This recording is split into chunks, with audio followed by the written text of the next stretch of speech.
Inamin ni Coach L.A. Tenorio na hindi sila pwedeng pakakampante sa panalong itinala ng kanyang grupo laban sa Barangay Ginebra ni Coach Tim Cone. Inilahad naman ni RJ Barrientos ang pangamba, bunga ng nakuha niyang Rookie of the Year Award ng 2 beses. At ang Thailand, sinasabing makikinabang umano kung ia-adapt nito ang FIBA rule na isang naturalized player lang ang kailangan sa bawat team sa SEA Games na posibleng magdulot ng problema sa Gilas, Pilipinas. Tutukan po natin ang lahat ng yan, pero bago yan, pakisubscribe, like and share na lang muna para pareho tayong updated. Sa kabila ng impresibong panalo laban sa Barangay Ginebra, sinabi ni Coach L.A. Tenorio na hindi sila dapat pakakumpiyansa. Ipinunto niya sa kanyang mga manlalaro ang disiplina at atensyon or focus na dapat nilang gawin bilang kupunan. Narito ang kanyang pahayag. Tutukan natin si Coach L.A. sa report ni Jonas Terrado na Inquirer.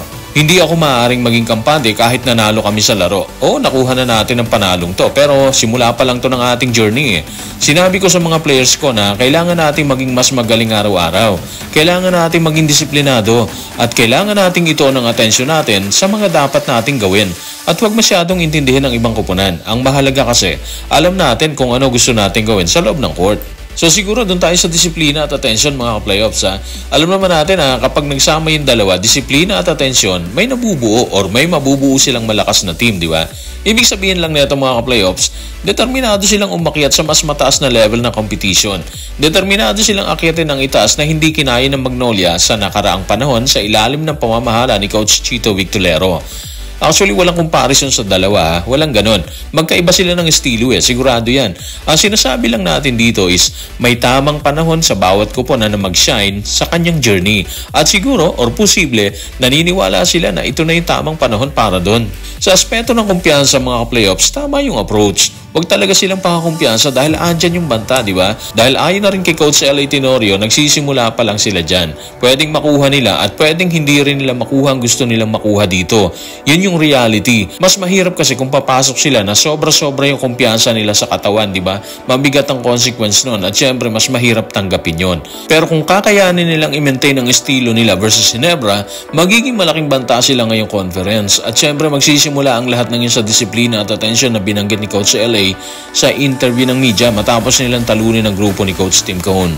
Kung disiplina at atensyon ang gustong pagtuunan ng pansin ni Coach L.A. Tenorio, tila may pangamba naman si RJ Barrientos sa nakuha niyang Rookie of the Year Award. Base sa kanyang pahayag, posibleng malaki ang aasahan sa kanya ng coach, bunga ng award na nabanggit. Narito ang kanyang paglalahad. Tutukan natin si RJ Barrientos sa report ni Romal Fuertes Jr. na Inquirer. Bonus na lang para sa akin na makatanggap ng mga individual awards. Lahat naman nangangarap makakuha niyan, pero para sa akin, mas tinitingnan ko ang mas malaking picture Gusto kong manalo ng championship. Nagbibigay ito ng motivation dahil pangalawa ko na to simula nang manalo ko sa Korea. Pero may kaakibat din tong pressure dahil ngayon mas marami na ang inaasahan sa akin ng mga player at coach. Siguro isa lang yun responsibility yung tawag doon mga playoffs. Mabigat, di ba? Kung ikaw si RJ Barrientos, malamang ganun din ang iisipin mo. Nakadalawa kasi isa sa Korea at isa dito sa PBA.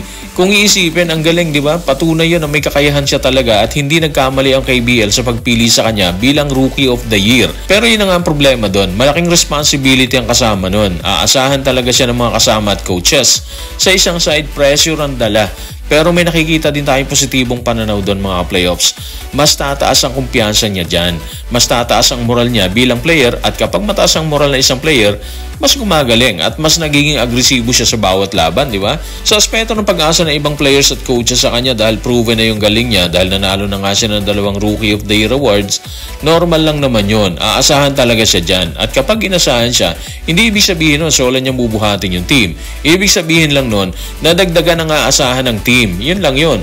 Sa hirit niya na manalo ng championship, posible naman yun Kasi nga, unang-una, nasa Ginebra siya. Malimit naman contender ang team Ang problema, ayon sa ilang basketball aficionados, mahirapan sila ngayon dahil parang nawala ang magic na dati ay dala-dala nila dyan. Pero dahil NSD or Never Say Die and Gene Kings, hindi na tayo magugulat kung muli silang makabalik sa forma sa mga susunod na kompetisyon. Sa ngayon kasi kulang na kulang sila.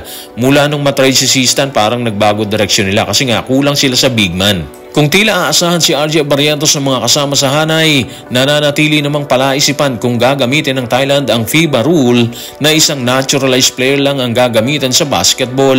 Sa puntong yan, tila magbe-benefit umano ang naturang bansa o ang Thailand sakaling ipatupad nito ang rule ng FIBA. Narito ang report. Tutukan natin ang mga sinabi ni Homer Sison sa kanyang report sa Spain. Makikinabang ang Thailand sa anumang pagbabago sa patakaran sa pagiging kwalipikado, lalo na sa basketball, kung saan meron silang 6 na FIBA eligible na manlalaro.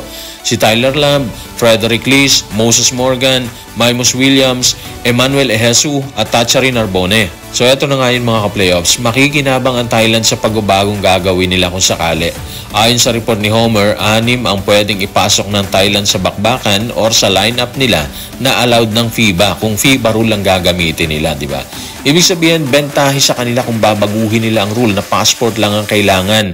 6 kagad ang pwede nilang isagupa sa mga kalabang bansa na walang makakatapat sa kanila kasi nga eligible yung 6.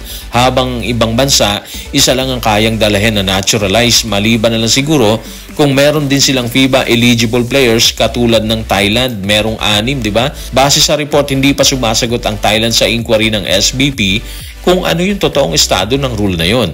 Sa competition, mahigit 2 buwan pa naman yan. Pero magiging mahirap para sa kupunan ng Gilas na magdedepensa ng titulo sa SEA Games ang ganitong estado dahil hindi nila alam kung sino ang pwedeng isama sa hanay at sino ang hindi po pwede, di ba?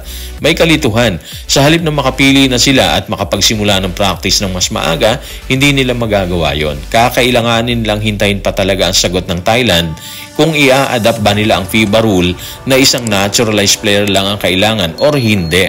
Sa aspetong yan, magiging mabigat ang pagdedepensa ng titulo ng Gilas Pilipinas. So guys, maraming salamat.